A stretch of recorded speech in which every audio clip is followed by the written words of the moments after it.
Ассаляму алейкум, здравствуйте! Вы смотрите программу «Чехлав», и в студии работаю я, ее ведущая Эльвина Меметова. Сегодня мы празднуем День знаний. Кто-то идет в школу впервые, а кому-то предстоит учиться последний год. Но впереди всех ждет одинаково интересный и насыщенный новый учебный период.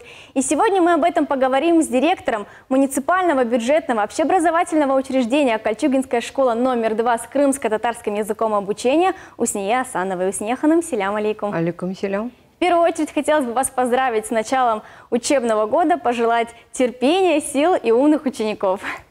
Чухсаунс. Усния ханым, скажите, на сегодняшний день ваша школа готова к новому учебному периоду и вообще как подготовка проходила? К новому учебному году мы полностью прошли подготовку. Благодаря родителям, учителям и детям мы провели космический ремонт всех помещений, всех классов. 7 августа мы прошли приемку, которая ежегодно проводится. То есть сегодня двери наши уже открыты и полностью все подготовлено. В этом году мы сумели приобрести еще кое-какое оборудование, новую мебель. То есть все планы реализованы, и мы полностью готовы к началу учебного года. Замечательно, хороший такой старт. Да. А по поводу учебных предметов, учебной программы, какие-либо новшества в этом году присутствуют? Ну да, конечно, в этом году вводится новый учебный план, и в соответствии с новым учебным планом у нас идет, немножечко изменилась сетка часов. В этом году появился обязательный предмет, это второй иностранный язык в 5 классах. То, что мы теперь тоже готовы изучать. Мы приобрели учебники, словари, то есть все необходимое у нас уже есть. Поэтому мы сегодня полностью готовы к новому учебному году, в том числе и с учебным планом вместе. А какой тогда, вы сказали, новый предмет появился? Новый предмет – это иностранный язык. Немецкий язык будет вторым иностранным языком у нас в школе. Английский и немецкий в школе, да? Основной английский язык и второй немецкий язык вводится с этого года в 5 классе. А какой был набор первоклассников в этом году? У нас в этом году на порядок выше первоклассников. Мы принимаем 40 детей в первые классы, 2 первых класса у нас будут. Классы уже фактически сформированы. И сегодня мы уже принимаем детей в первый класс. Их 40 человек. Ух ты, столько много первоклашек. Ну, в принципе, в прошлом году было 36. Ну, к вам в школу идут много, да, детей. Все-таки это школа с крымско-татарским языком обучения. Скажите, что нужно знать родителю, который ведет своего ребенка в первый класс именно вот в такую школу? Ну, во-первых, родители не должны переживать о том, что ребенок не в полной мере владеет родным языком. К сожалению, сейчас намечается такая тенденция, дети все меньше и меньше говорят на родном языке.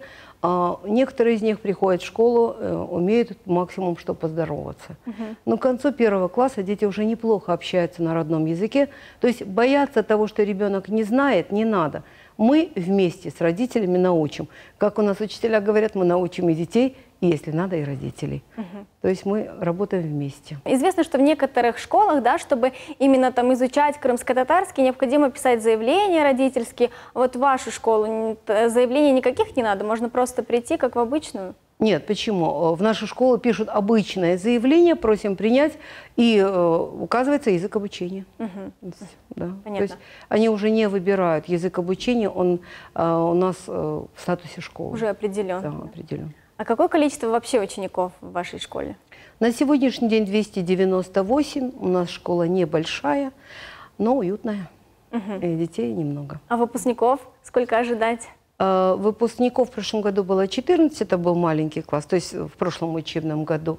Сейчас мы планируем порядка 16, но надеемся, что так и будет.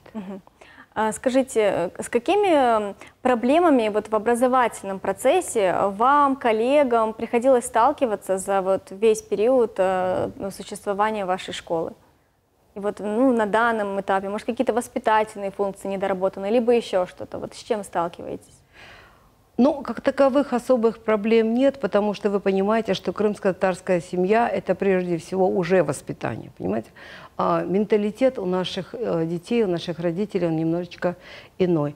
Поэтому в воспитательном плане мы очень редко сталкиваемся с какими-то особыми проблемами, но на сегодняшний день мы находили и находим взаимопонимание с родителями, если возникают какие-то сложные ситуации. Но, Аллаху шукур, у нас этих ситуаций бывает очень мало. И очень редко приходится так вот отдельно с родителем беседовать по поводу того или иной проблемы. В принципе, сказать вот таких вот больших проблем у нас нет. Материально-техническая база у нас очень мощная, хорошая база. У нас 14 комплексов интерактивных в школе, то есть практически чуть ли не во всех кабинетах. Все кабинеты и оснащены компьютерами, у нас работает сеть интернета, и поэтому в плане того, чтобы по учебно-материальной базе там чего-то, если не хватает, то мы можем использовать возможности интернет-ресурсов. Вот. Единственное, одна у нас проблема большая, которую мы решаем и с администрацией, это необходим капитальный ремонт спортивного зала. А так, в принципе, школа абсолютно новая. Мебель практически вся новая, оборудование очень шикарное, хорошее. То есть все условия для хорошего обучения? Все условия созданы для того, чтобы дети получали полное образование. Учебники у нас 100% обеспечены. То, чего мы вводим в этом году, вот немецкий язык мы уже тоже за лето приобрели, учебники, наглядные пособия по этому предмету. Учебниками и наглядностью обеспечены мы полностью, поэтому... А другие вот книги на крымско-татарском языке есть, ну, по другим предметам? Да, конечно. Мы в прошлом году позапрошлом году более чем на 1 000 000 рублей получили учебники переводные на крымско-татарском языке. И постепенно идет перевод учебников. То есть в этом году мы получили элифбе 1 класса и тетради для учителя, значит, и так далее. То есть по мере издания учебников мы получаем их в полном объеме. Полностью наши потребности решаются в этом плане. А кадров хватает, чтобы обучать столько детей?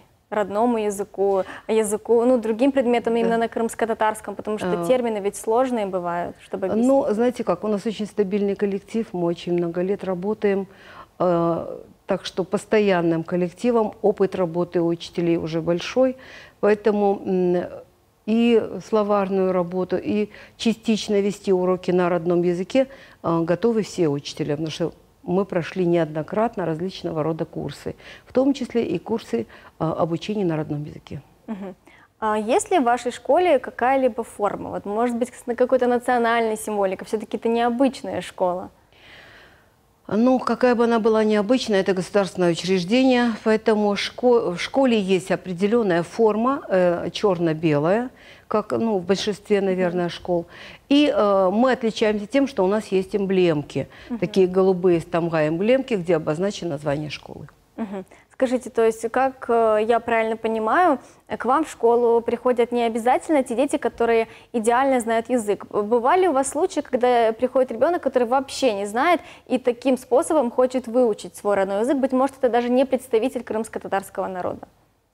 У нас есть учащиеся не крымско-татарской национальности, они вместе с нами изучают язык.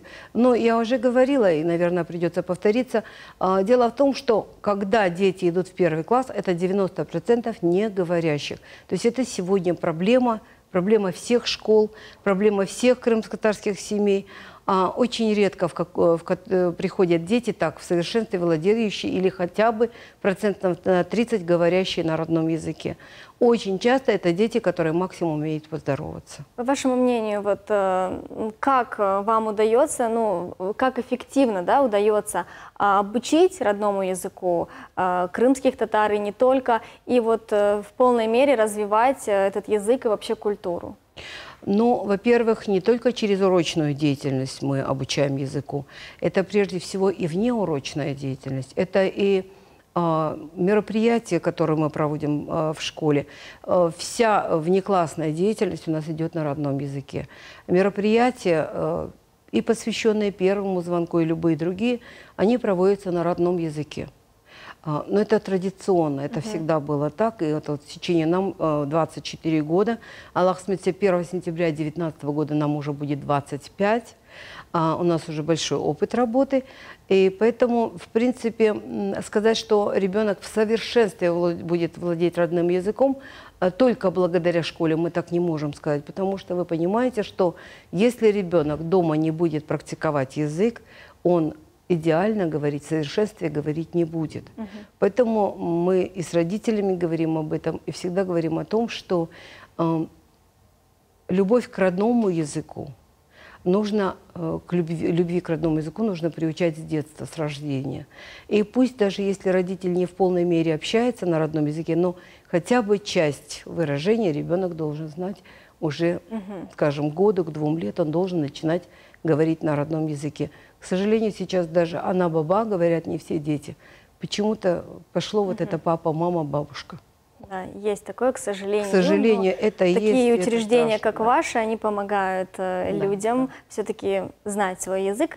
Уснеха, ну раз уж мы с вами заговорили о крымско-татарском языке, и в начале программы я сказала, что ваша школа именно с крымско-татарским языком обучения, то хочу вам сказать, что в нашей программе у нас тоже есть образовательная функция. Мы помогаем нашим телезрителям узнать, изучить крымско-татарский язык. И сейчас предлагаю вашему вниманию небольшую рубрику. Школа на крымско-татарском «Мектеп» – это первый шаг самостоятельной жизни, ведь многое происходит впервые. И первый урок, и первая победа, и первая любовь. Урок на крымско-татарском «Дерс» – победа, галибе, яныш, зафер.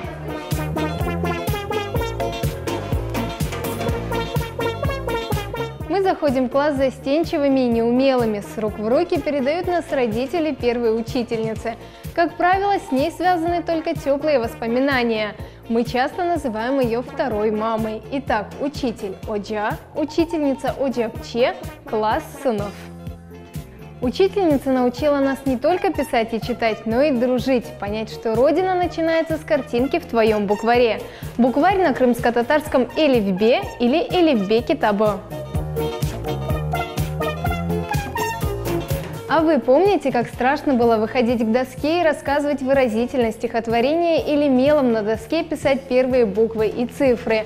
Доска, тахта, мел, бор.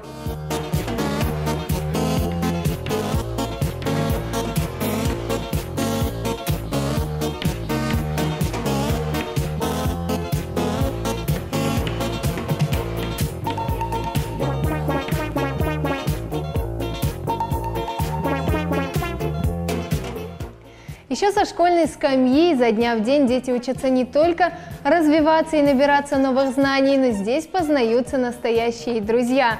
Очень часто лучшими друзьями остаются одноклассники. Друг, дост, одноклассник, сыновдаш.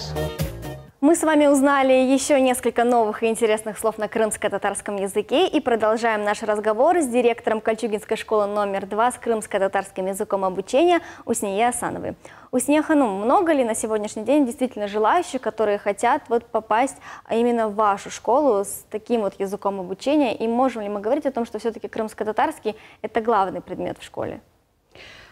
Но, знаете как, главных предметов, наверное, нет. Надо помнить о том, что наши дети, да, упор на изучение языка, конечно, уже мы делаем упор. У нас оборудованы 2 шикарных кабинета крымско-татарского языка с интерактивным оборудованием. У нас учителя очень серьезные. Мы принимаем участие во всех конкурсах, и у нас мановские работы, и всегда призовые места по предмету крымско-татарский язык и литература в районе и в республике. То есть уделяется очень большое внимание изучению родного языка и родной литературы. Но, тем не менее, основным предметом, конечно же, но крымско-татарский является одним из основных предметов. Но мы должны помнить, что наши дети должны быть конкурентоспособны, и поэтому не менее важное значение в изучении предметов всех несет русский язык, математика. То есть мы детей готовим к ГВЭ, теперь еще будет со следующего года, к ЕГЭ. И поэтому говорить о важности только одного предмета мы не можем. Мы готовим детей к получению, то есть к продолжению образования. Может быть, большинство из наших детей, Аллаха шукур, идут в высшие учебные заведения. Но и поэтому ни один другой предмет ни в коем случае страдать не может. Потому что ребенок должен знать, справиться с заданиями и сдать экзамены. На сегодняшний день крымско-татарский – это государственный язык. И сталкивались с случаями, что многие родители действительно хотят, чтобы ребенок изучал свой родной язык. И, допустим, в обычной школе не так уж много часов выделяется на этот язык. В вашей школе сколько часов выделено крымско-татарскому? Ну, я вам уже говорила, что в этом году введены новые учебные планы, и наши вот приложения, что специально разработаны приложение номер 3 и 7, по-моему, сейчас так точно не помню, для школ с родным языком обучения. К сожалению, в основном учебном плане на язык и литературу выделены всего по 1 часу. Поэтому мы из компонента образовательной организации добавили еще по одному часу на крымско-татарский язык. Ну, чтобы было 3 часа минимум на изучение языка и литературы. Согласна. Сколько в вашей школе вообще длится урок? Известно, что сейчас в некоторых школах 30-45. А сколько в вашей и как эффективней? Традиционно 45 минут. То есть это нагрузка такая достаточно для ребят? Да, но я вам скажу, что это оптимально. Не зря оно изначально 45 минут. Это время как раз достаточно для того, чтобы получить новые знания, усвоить их и так далее. Как вообще вот вы, да, с коллективом определяете нагрузку? Сколько предметов в день поставить, чтобы ребенок действительно усвоил, а не перетрудился? Но мы не с коллективом это решаем. Есть определенные нормы и требования СанПин, в соответствии с которыми должно быть составлено учебное расписание уроков. Например, сколько у детей? Ну, тут от класса, начальных, например, классов, сколько тут от лучше класса всего уроков в зависит. день? Ну, скажем, там, где 21 час в неделю, это 4-5 часов, это первые классы. Вторые классы, сейчас точно не помню, ну, где-то так. Ну, начальная школа, только в 4 классе 1 раз в неделю появляется 6-й урок. Ну, а в 5-х, 6-х, конечно же, там вот нагрузки. 29 часов, соответственно, по 6 часов в неделю, в день. Вот, и 1 день 5 часов. То есть все зависит от того, какое количество часов в этой параллели есть. Помимо уроков, присутствуют ли в школе какие-либо секции, быть может, спортивные, культурные, какие-то кружки, чем дети могут заниматься? Вы знаете, сейчас, конечно, есть обязательная внеурочная деятельность в классах с 1 по 8 теперь уже включительно, это по ФГОС. И вот эти вот часы внеурочной деятельности мы используем для того, чтобы дети физически развивались. У нас есть такие предметы, как ритмика ведется и так далее. То есть возможности у детей большие, они имеют право выбора, они выбирают разные направления деятельности. Ну и мы, учителя, работаем вместе с ними уже после уроков во внеурочной деятельности. Кроме того, у нас есть 2 спортивные секции в школе. Там у нас она в основном по субботам работают, эти секции. Ну, то есть такие же возможности, как, наверное, и во всех других школах. То есть мы даем возможность детям всесторонне развиваться. То есть вы говорили, что присутствуют инновационные технологии, да, которые помогают облегчить учебный процесс. Конечно. То есть в этом плане тоже никаких затруднений нет? Ну как, во-первых, учителя с опытом работы, во-вторых, возможности материальной базы, материально-техническая база мощная. Поэтому, ну какие сложности только в том, что нужно больше времени уделять подготовке к урокам. То есть это нагрузка, которая ложится на учителя. Он больше времени дома готовится к урокам, занимается, чтобы детям на уроке было интереснее. Вот. Ну а детям информационные технологии помогают дома легче справляться с заданиями, но интереснее делать. Все-таки 21 век, ребенок должен изначально быть готов, да? Практически все дети спокойно работают в сети интернет, в том числе и дошкольники. Еще для многих родителей очень важно, чтобы в школе присутствовала вода, обед, вода. Очень многие, даже если вот исследовать, мониторить социальные сети, многие говорят, что нужны кулеры в школу, нужны полноценные пайки, чтобы обед, да, был у ребенка хороший. Вот в вашей школе все ли условия созданы в этом плане? Но у нас созданы, в принципе, все условия. Вода у нас постоянно, у нас есть бесперебойная подача воды, даже если в селе отключена вода, у нас с водой проблем нет. У нас очень хорошая кухня, столовая, есть своя столовая, своя кухня. Мы заключаем договора с организациями, которые организуют питание на базе школы. И дети льготной категории у нас получают 2-разовое питание горячее. Дети начальной, бесплатно я имею в виду. Дети начальной школы получают бесплатно завтраки. То есть тут у нас проблем нет. У нас 166 детей льготной категории получали обеды в прошлом году. В этом году эта цифра будет немножко больше. Замечательно. Также многих интересует безопасность в общеобразовательных учреждениях, поскольку сейчас, да, она усиленно работает. Как с безопасностью в вашей школе? Есть ли какие-то пропускные пункты, где проверяют? Значит, у нас постоянно дежурный постоянно дежурный. У нас есть звонок, вызов администрации. У нас полностью территория ограждена. У нас установлено видеонаблюдение как по периметру здания, так и внутри здания.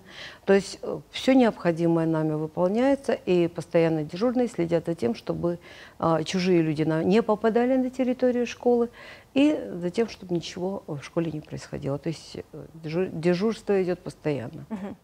Какими достижениями ваша школа может гордиться? Похвастаться, чем вы можете? Может, учениками какими-то? Либо мероприятиями, где вы показали себя с лучшей стороны? Ну, знаете как, сложно сказать, но мы уже 2 года, в этом году весной и в прошлом году, мы ездили в Москву на конференцию «Язык и мир». В прошлом году девочка заняла 1-е место, а мы привезли оттуда приз, и в этом году девочка была тоже награждена дипломом за участие и за лучшую работу в одном из направлений. Как часто вы вообще со своими учениками отправляете свои работы на международные, на всероссийские конкурсы, принимаете участие в олимпиадах, либо в каких-то конкурсах талантов? Но практически во всех предлагаемых конкурсах наши дети принимают участие. Очень часто мы становимся победителями. «Язык, душа народа» фестиваль – это ежегодный фестиваль, в котором наша школа всегда принимает участие, и мы чаще всего занимаем призовые места. В прошлом году наш театральный коллектив занял 1-е место в номинации «Театральные коллективы». В этом году мы заняли 2-е место в номинации «Жанр говорения», что ли, я уже не помню как. То есть действительно наши дети принимают участие практически во всех конкурсах. Мы также принимали участие в конкурсе «Шаг навстречу». Это для детей с ОВЗ. И наша девочка в прошлом году заняла 2-е место в республике и получила грамоту Министерства образования. То есть успехи у нас есть чем гордиться, но и мы стараемся принимать участие. А районный этап «Крымский язык, литература» и МАН – это всегда наши 1-е места. Пока так было. Машаллах, да? Уснехана, все-таки ваша школа, да, мы можем громко заявлять, что она национальная, да, с крымско-татарским языком обучения. Аллаха шкур, да, у нас в Крыму есть такие образовательные учреждения, Ахмет Олса, они будут в дальнейшем, еще их будет больше. По вашему мнению, как директора, да, как руководителя, да, такой школы, почему имеет важность для нас вот, иметь много, как можно больше таких учреждений образовательных? На родном языке? Да. Ну, наверное, во-первых, для того, чтобы не просто сохранить культуру и язык, а развивать. Сохраняли мы уже много лет, а теперь мы на стадии того, что это все должно развиваться. Дети все должны говорить на родном языке. Родители должны, конечно же, помогать детям в этом. Бабушки и дедушки не должны мы говорить с нашими внуками, ну, скажем так, на другом языке, желательно в домашней среде уже воспитывать. Все к тому, что развивать язык и культуру – это наша с вами задача. Зачем тогда мы приехали на родину, если мы не будем развиваться в этом направлении? Очень правильные слова говорите. Уснеханым, подводя итоги нашего разговора, даем вам возможность, если есть желание, поздравить, да, пожелать успеха вашим коллегам и ученикам в дальнейшем в новом учебном году. Урметлі ана бабалар, ожалар, талебелер, епіңізге Алла çoxtan-çox sabırlar versin. Епіңізге çoxtan-çox sağlık versin. Бұттың мектепке бағылы ершілерін яптық, әзірледік. Енді біздер береберлікте оле оқымақ керекмізге. Еге бізге асылда бір ярамай кетірмесін. Балаларымыз тек 4-5-ке имтиханларын беріп, бұтын али оқу йұртларына істеген бала кірсін, оқысын ве мен дабыр керек талебелерге, мезуларымызға вақыт айтам.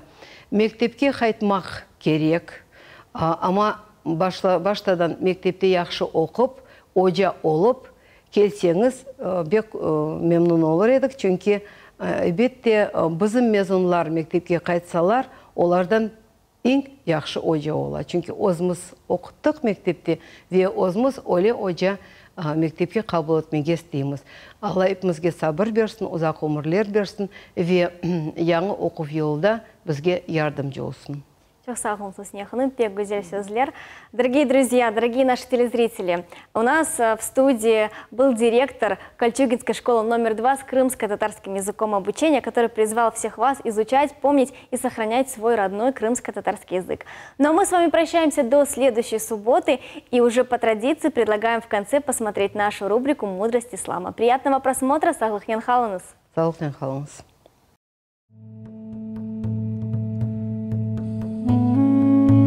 Баракят. В исламе божественное благословение, благодеяние, достаток. Термин «барака» упоминается в нескольких коранических аятах. Баракят или баракат – это милость Аллаха. Изобилие, которым доволен Аллах, и все, что приносит благо, выражаются словом «баракят». Одним же из самых главных признаков наличия благодати в чем-либо является то, что эта вещь используется для повиновения Аллаху.